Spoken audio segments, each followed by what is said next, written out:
the Desert Tiger Podcast. Hello. Hello, Clarissa. How's it going? Good morning. Good morning. How's it? You're in Toronto? I'm in Kitchener, which is like an hour and a half from Toronto. But yeah, I'm Eastern time, 11 a.m. It's very early for you. Yes. It is 8 a.m. here. Very bright, very sunny. It's does not want to hide behind this curtain very well. So pretty gray here today. That's no fun, but hopefully you can have some sun later on. I really don't mind though. Cool weather can be good. Are you a fall person? I am. Fall's my favorite. Okay. So this is exactly your vibe then. The weather, the fashion, everything. All right. So you're getting right into that moment, that your true season then. Yep. I wait every year for it. Well, finally it has come back to you. And finally we were able to connect. Sorry about last week for my part. Oh, no worries at all. It happens. It's the industry. Either way, important part. We were able to connect still, so that's what matters. All right, and we're connecting to dive into a little bit of your musical journey here. You ready to jump on into things? Indeed. Let's go. All right, Clarissa. Well, of course, I know that you've recently released a single here, but before we get to that, I'd like to lay a little bit of a foundation, share a little bit of the path that leads us here. So from my research, I see that you used to play in some bands, did a little bit of the band life for a bit, released an EP, ended up playing in some cover bands and otherwise. But in terms of releasing your own music, that band where you did release an EP was sort of the last time you did a project where you actually did some of the writing and otherwise. So what was that moment that made you decide that the music inside your heart was just so undeniable that you had to let it back out? Ooh, well, so I did play covers for many years, and I really enjoyed it because it's fun to perform things that people are familiar with so they can sing and dance along with you. But then it was the same songs all the time, none of my own songs. And I just felt like I needed to tell my own story. I kind of just missed the writing aspect of it. So I just kind of randomly decided to get back into it. I'd always have thoughts and lines in my head, but I would just never write them out because I was so busy with the cover band and just making cover videos and all that, just kind of trying to maybe build a fan base based on doing songs that people know. And then I just thought, okay, it's time. Let's go back into doing my own stuff. Mm-hmm. All right. Okay. So, of course, anyone who's heard your music sort of knows that it's a little bit of a different sound than that band life, though. So, yeah. What was it? Where did this new sound come from? Was it something that you sort of just found yourself sort of moving towards as you say you were deciding to pursue music once again as a solo artist, or was it something that came after that point? Well, I do have I listen to a lot of music. I don't confine myself to one genre. And I guess the couple songs that I released, it wasn't really planned exactly what the sound would be. It's kind of just how it came to be. But I do find myself gravitating towards pop, little R&B, kind of edgy pop in a way.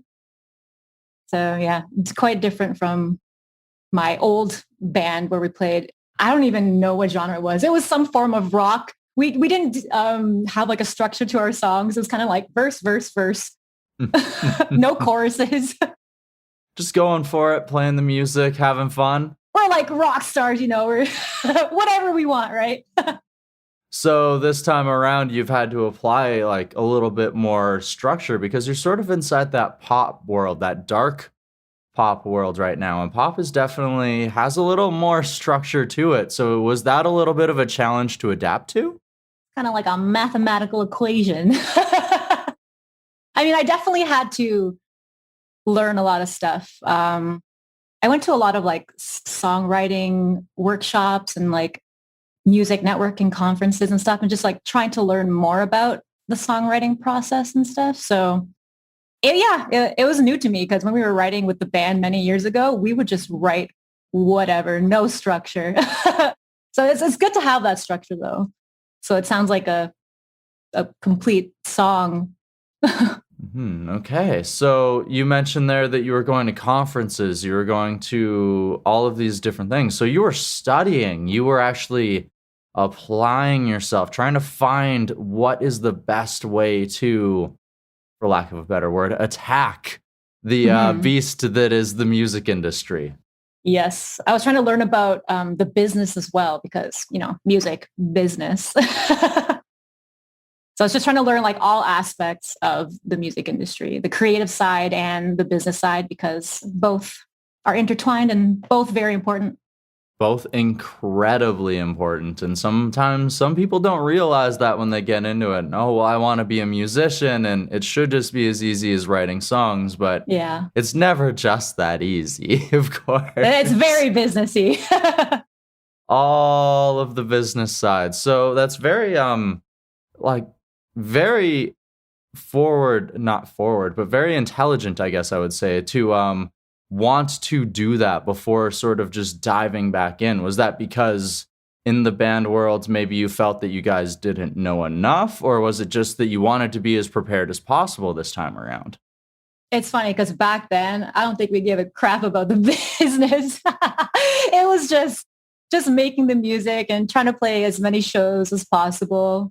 We just loved performing and writing, and we just didn't care about the business side at all. We were in like university just trying to rock out.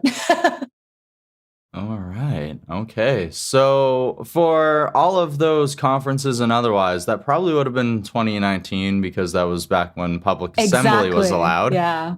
Okay. So the first singles are really, there's 2 singles so far as of recording this interview. Both of them were released here in 2021. So you're going to these conferences there in 2019. So when exactly did you begin to craft some of these songs? Were you already crafting them back in 2019 and we've just sort of been building up a little bit of a backlog, a little bit of a repertoire, or what has the actual musical process been like here? Well, for my debut single, Confusion, I believe I started writing the lyrics in mid 2019, but like I didn't have a melody or any kind of just music that came to mind for it. It was just words. It was feelings. And I'm pretty sure I was on like the subway when I was typing it in my Google Notes, just like little lines here and there, just thinking nothing would come of it. But whenever I have an idea, I try to write it down or do a voice memo because I will 200% forget. So I had that, thought nothing of it. And then I actually went on vacation in LA, I think February 2020, around that time. No, not 2020. This is 2019. I wasn't traveling in 2020. Yeah, and then I met up with a producer in LA to do a little collaboration, and the Confusion came out of the collaboration. So he was making a beat. We were just trying to go through different sounds and stuff. And I was like, I need some words to this beat. And I pulled out my phone and I'm like, oh, these are the words that I wrote like on the subway, like a few months before. So I just started singing along to it. And then I guess Confusion was born, my debut single. Wow. And I didn't release it until like 2021. It was a long gap in between because I don't know, I was scared or something. Well, it's definitely because one point, as we mentioned earlier, you wanted to make sure that you were doing everything properly by going to all of these different conferences and otherwise. But also, to release music as a band, you have other people around you. You have a little bit more of a support system. And then as musicians, we can be our own toughest critics. And it can be very imposing to let ourselves out into the world as well. 100%. Yep. So after sitting on this for 1.5 to 2 years, what was it like to finally release Confusion at the beginning of 2021? Whew, I was so scared to release it because the whole process just before that, I was like, okay, I had like 4 different dates that I was planning to release it. And I just I was a scaredy cat or something, but I was always thinking, like I could make the song better. I got to make it perfect before I release it. And what's funny is all those times, like I didn't even change it. It's the same song from when it was complete. And I just decided like, I better let this go. I got to stop being a crazy perfectionist. Like what's perfect anyway? Like there's always going to be something I'm going to try to want to improve about it. So I liked it as it was. So I'm just like, I got to let go. I got to finally just release it into the world. Now is the time. Now was the time. And I mean, of course, it was a little terrifying because you never know how people are going to react, how they're going to respond, how it's going to do. And it's done actually quite well for yourself, getting over 20,000 streams so far, garnering quite a bit of positive response as well. Not bad. Yeah. I'm really happy with it. And I'm glad I just finally let go. That was the thing, like the internal struggle.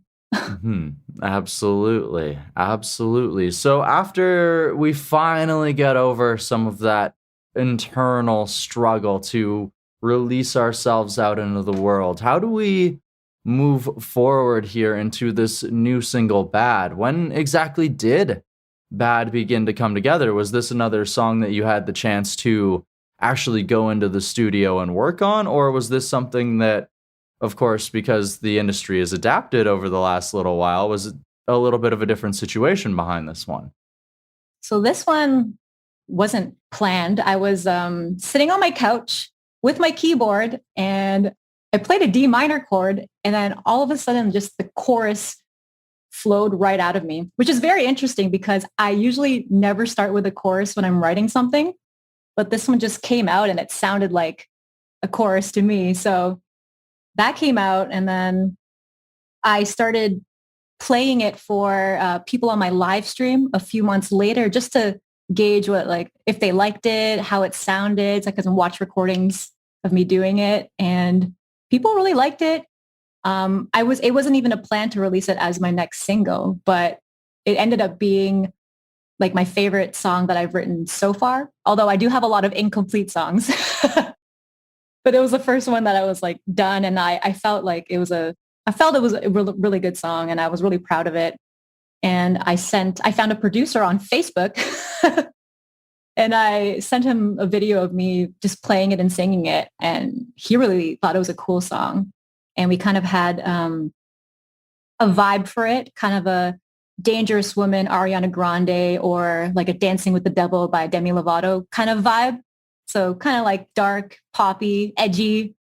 And Bad came to be with a lot of revisions in between because I'm crazy in the head, but I'm really happy with how it turned out. Well, you mentioned that perfectionism energy earlier, which is never a bad thing sometimes. I mean, as long as you still let the song out into the world, which of course we have here. So what exactly, you mentioned the energy behind the vibe, the music of the song. Where exactly was the energy of the lyrics? What story was being told here?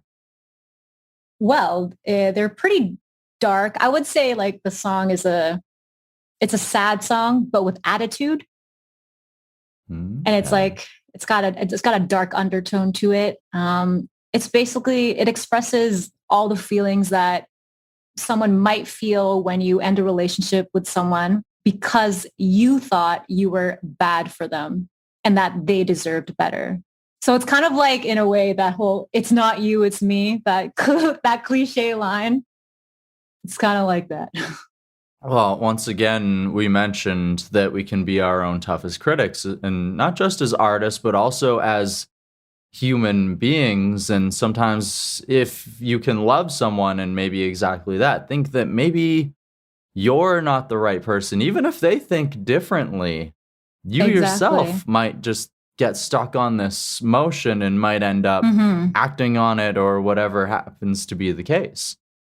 It's kind of like a downward spiral. Once you start like thinking just like negative things like about yourself, you start to believe them. And then you think like, oh, you don't deserve the love that you're receiving. So yeah, it's sad, but I got a cool song out of it. Hey, sometimes it's a very good emotional fuel for songwriting for sure, the love aspect of the world. Hmm.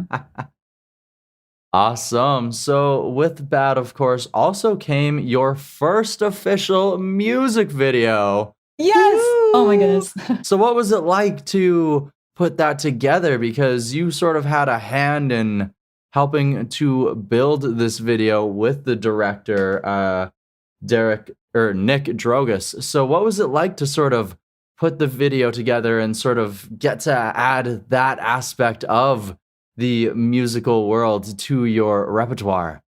I just gotta say, shout out to Nick. He's an amazing director. He really helped bring this vision to life and his entire team. But I basically just poured out what the song meant to me and to him. I sent him an email. He didn't know who I was, but I was like, I love your previous work. And I really wanted it to be cinematic. And he's done a lot of short films. So that helps. And basically, there's two different aspects to the video. There's the whole real world, which is that those outdoor scenes where just the makeup's not too crazy, just like normal looking outside. And those are, the second scenes are abstract, where it's all the emotions, all the feelings that are in my head, all the internalized feelings and how like crazy your mind is. That's why there's all the geometrical shapes and all the colors. And then like by the end of the video, there's quick cuts between the real world and the abstract world to just show this chaotic environment of like how like all my feelings are going crazy in my head. Sort of getting stuck inside of there, even though you have a reality here, your own perception, like we mentioned earlier, as someone else might not feel this way, but you've built up this idea inside your head that, no, this is how it is, even though the outside world is completely different. Exactly. And I think it turned out really well. I'm really proud of it because usually I'm just like hired to be an extra or an actor in other people's music videos. So it's like, it was really cool to have my own as an artist. Yeah. To be the focus of the camera as opposed to in the background. Yeah. Awesome. Well, that's pretty fantastic there. And you've also mentioned that you first brought Bad to a live stream crowd because you yourself have actually been doing quite a bit of that live streaming, that live performing, which is a different aspect of live performance. But soon you might be able to perform some of these singles with Bad and Confusion in front of an actual live in-person crowd. Yes. So how exciting is it to potentially return to the stage, but not just with covers, your own music this time? I'm super excited because I've never performed originals in front of a live audience before. So that'll be really cool. I have like a gig. I have 3 gigs this month, like live gigs, and I haven't performed live for like over 2 years. So it'll be really nice to get back. I got a guitarist accompanying me, which will be really cool too. And yeah, I'm just so excited. Awesome. Very exciting for sure. I hope that the crowd is going to love it. I'm sure the crowd Hope is so. going to love it. But of course, if some of us are in other places across the country and other countries, like we mentioned, you also do live streaming. So where exactly, if the audience wanted to catch one of these live streams, where would they do so? Yes, I live stream on a platform called Sessions. It's sessionslive.com. I do it on Mondays and Thursdays. Mondays 12 to 2 Eastern and Thursdays 6 to 8 p.m. Eastern. And it's just chatting and singing songs, talking about whatever you're doing that day, what you eat for dinner. We talk about food a lot because I'm a huge foodie. But yeah, it's music, food, fun chats. It's a nice way to like connect with everyone from all around the world. Nice. And I mean, it's definitely that is connect, community, not just listen to you sing and otherwise, but have that opportunity to get to talk to you about food of all things. Because who doesn't love food? Exactly. We're always hungry in the streams. Is the way it is for sure. Awesome. So you mentioned there's live shows coming up. mentioned there's always going to be live streams going on. What does the future, what does the rest of 2021 hold for Clarissa Diokno without giving away too much of the magic? Ooh, okay. Well, there's another song in the works. What's funny is that my parents are like, why is your music so dark? My mom's like, can you please release a love song next? And Mom, I got a love song coming for you next. Doing it for Mom. Yeah, so there is another song in the works and hopefully another music video because I love filming those. It's really nice to have like a visual with the music. I think it really helps to tell the story even more. Absolutely. And of course, you mentioned your experience with the camera, with acting as well. So it kind of also ties into a little bit of your past too, where you can take some of that experience and apply it in a whole new way. Exactly.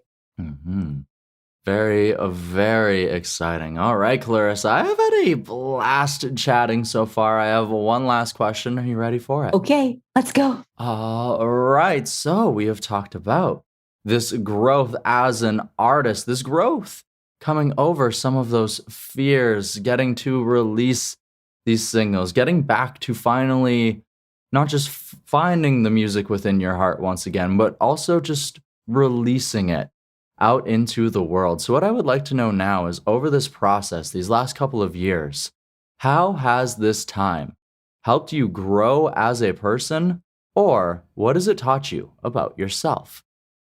That is an amazing question. Ooh, okay, well, it's a couple of things that I think are really important that I learned over the past couple of years. One, rest is important. And two, progress over perfection. So about rest, I used to be just that whole grind, work lifestyle. And then, when the pandemic hit, we were just kind of all forced to just stop what we were doing for a bit. And I realized that I would get burnt out after just like working so hard all the time. Like we're not machines, we're human. And I think all of us, we deserve to just like sit down and get some rest and rejuvenate our bodies in order to work to our full potential and be productive, because we're not meant to be, productive 24/7. It doesn't make sense. We're not robots. So I just a message to everyone. I think rest is productive and rest is extremely important. Absolutely. Well, even machines themselves need care. They need maintenance. Like cars need oil changes and everything else, right? It's exactly. Even machines need time and care. So it's or they'll break down. Exactly. So like, why are we as human beings expect life to be any different, right? Exactly. I just feel like rest is very overlooked. So rest is productive. That is a beautiful way to put it, because rest is productivity, because it's even like with working out, muscle groups. Your body doesn't rebuild properly if you don't rest. So how do you expect your mind to operate properly if you don't get enough rest? How do you expect like your emotions to be in check? All of these other aspects, rest is like one of those core things. It's one of those places, those building blocks to, making sure that you have a happy, a healthy life. We need it. It's good for our hearts, our bodies, our minds, our mental health. Yeah, and mental health is incredibly important. So I thank you for sharing this very incredible and important lesson that you have learned with us here, as well as your journey as a musician, the story behind these 2 singles that have been released so far. Here, Clarissa, on the Desert Tiger podcast. Thank you so much. Had a blast chatting with you.